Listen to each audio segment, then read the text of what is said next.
Hello and welcome to this special video where I talk about my latest book, The Rise of Goliath, 12 Disruptions That Changed India.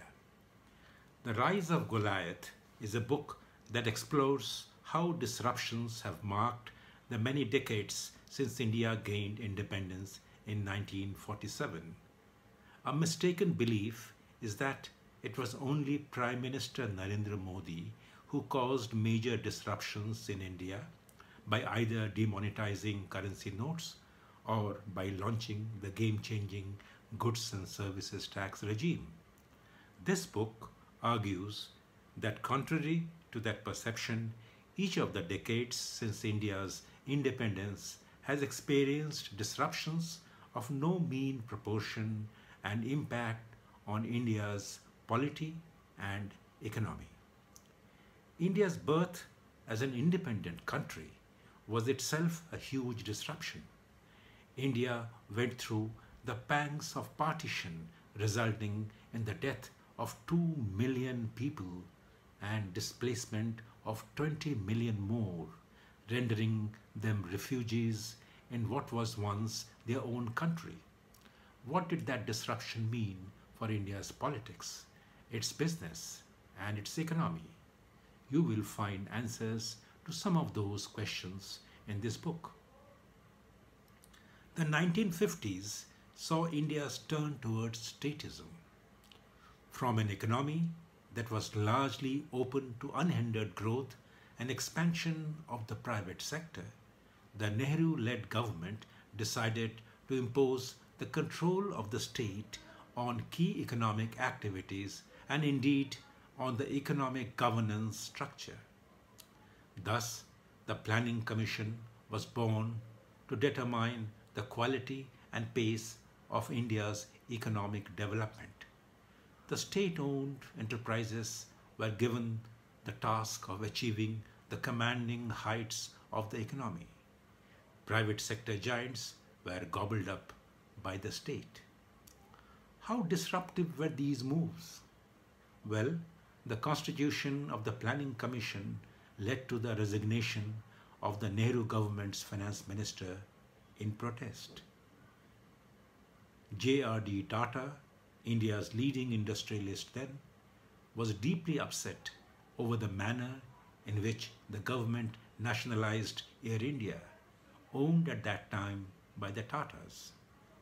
And a privately owned Imperial Bank of India was converted into a state-owned entity, the State Bank of India, even though there were murmurs of protests within the government system. Read all about this in my book's chapter on the turn towards statism. India's food crisis was no less of a disruption. In the 1960s, India was virtually living from ship to mouth, depending on whether shiploads of rice and wheat would keep coming from Burma and the United States of America to maintain food supplies in the country. The realization of India's vulnerability on the food front led to the Green Revolution.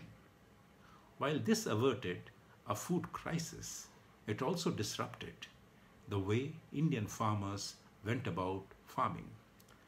Green Revolution did mark the beginning of India's journey towards achieving self-sufficiency in food, but it also created a deep divide among the farming community. The rich farmers gained more from Green Revolution, while the small and marginal farmers gained far less. There was another burst of nationalization in the 1970s that created a major upheaval in the Indian economy. The difference this time was in the motive behind the nationalization spurt. The reasons were largely political. A series of industries were nationalized. Most dramatic and notable among them was the nationalization of 14 private banks. Why did Prime Minister Indira Gandhi embark on such nationalization?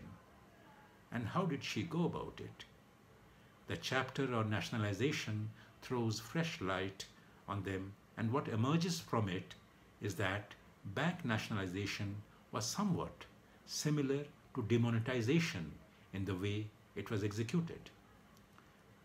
The imposition of the emergency in 1975 was perhaps the most alarming political disruption that threatened the future of democracy in a country that just 28 years ago had gained freedom from the British rule of over 2 centuries. Why did Indira Gandhi embark on that short journey to abrogate the democratic rights of Indians?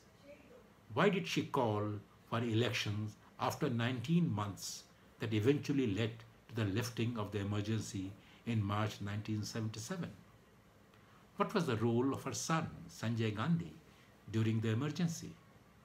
The chapter on the emergency dwells on this major disruption in India, seen from the perspectives of leading politicians of that time and senior government officials. The oil shock of 1973 disrupted the Indian economy and impacted the management of India's balance of payments. It was a disruption that originated not in India, but was caused by a crisis that erupted in West Asia. The main target of attack, planned by the leading oil producing and exporting countries, was primarily the United States of America. But India was a collateral damage, as it was hugely dependent on imports of crude oil. India's oil economy would never be the same again. How different governments since that oil shock addressed the oil sector's needs and how the policies on oil exploration played out is a fascinating story. The advent of economic reforms in 1991 was in itself a major disruption, but it was an outcome of another disruption, an unprecedented balance of payments crisis and fiscal indiscipline.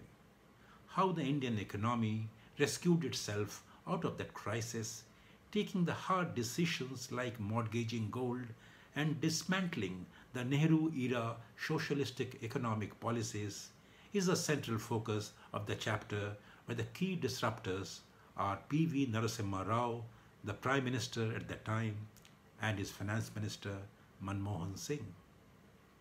Arguably, a bigger disruption took place in about a year of these reforms, and that was on December 6, 1992. This was the demolition of the ancient Babri Mosque at Ayodhya, Uttar Pradesh. What triggered that demolition? Who all were responsible?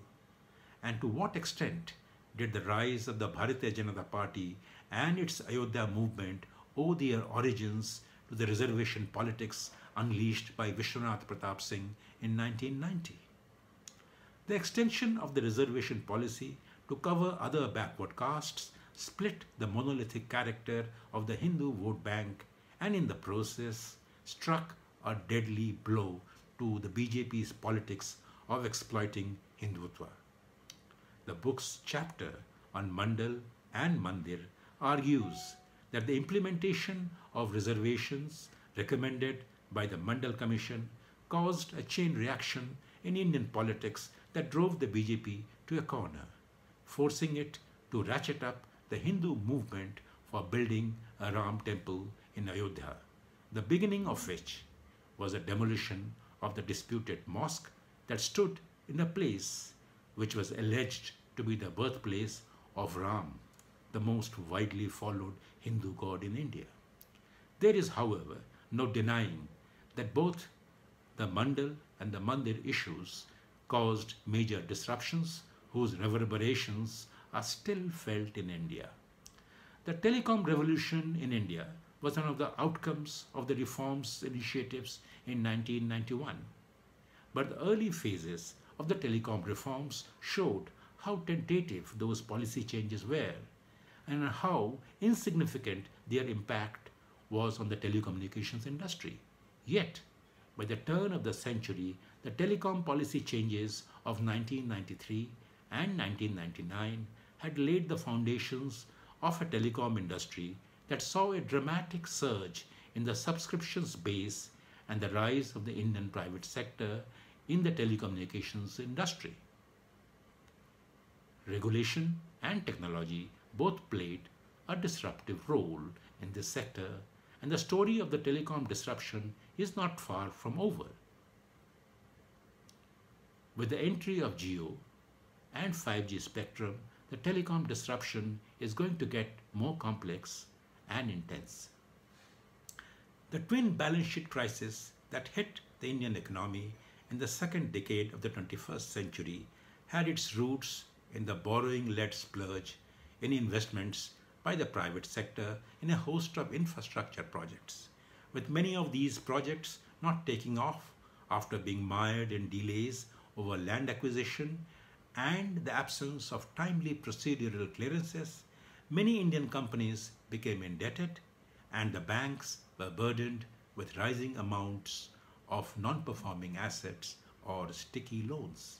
It was a problem that choked fresh investments and drove banks out of the business of lending.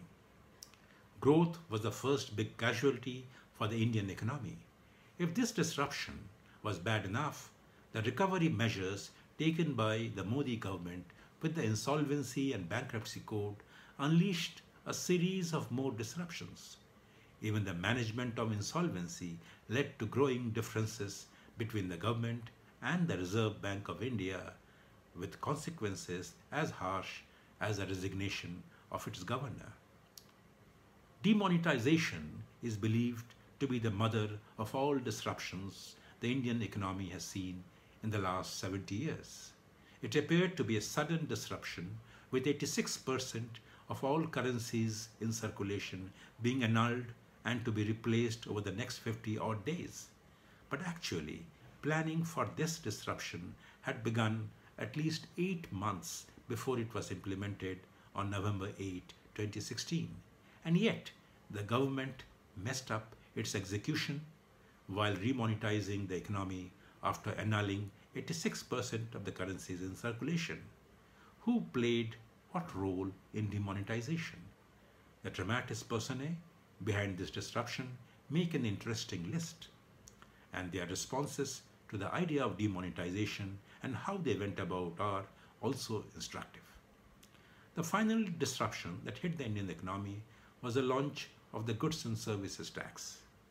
It was a positive disruption by intent, but its impact was quite disruptive because of the manner in which it was rolled out. The design defects of the Goods and Services Tax, or GST, were as responsible for the disruption as the leadership vision that guided the implementation of the new taxation system. Its long-term impact on the economy is undeniable. There are many pluses of this disruption, but the challenge going forward is to remove the defects and the weaknesses in the GST regime. A key highlight of this book is its last chapter, where I talk about the 12 likely disruptions that could impact the economy and polity in the coming few years. What are those disruptions? Well, read the book that gives you a peek into the possible disruptions that you need to be ready to face in the next 5 years. Happy reading.